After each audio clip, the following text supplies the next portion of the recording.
But we begin with the growing peril of terrorism. One of America's closest allies saying the threat is, quote, greater and deeper than ever before. Tonight, Great Britain raising the terror threat level to severe, which means the risk of an attack is highly likely. ABC's chief investigative correspondent Brian Ross has details on that move and what American authorities are weighing tonight.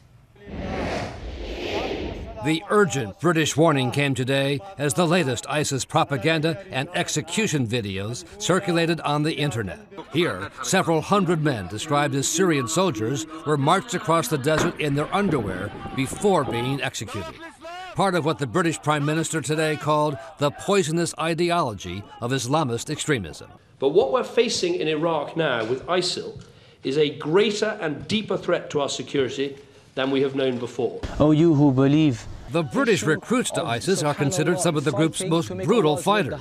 In fact, U.S. officials confirmed today that a team of Brits not only organized the execution of American James Foley in an orange prison jumpsuit, but also subjected him and other American hostages to waterboarding, an apparent response to the American treatment of al-Qaeda prisoners. If you thought it was okay for our people, it's okay for us to do it to your people. The U.S. said today it is considering its own enhanced steps because of concerns about the estimated 100 American recruits to ISIS. A lot of times these individuals are fairly adept at covering their tracks. Despite the group's rigid beliefs about all things Western, online rap music has become an increasingly popular means of jihadi recruitment.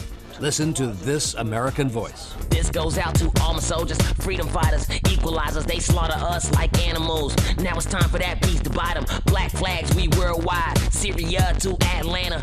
The young men are being recruited by other young men who are already out here. They're recruiting their friends.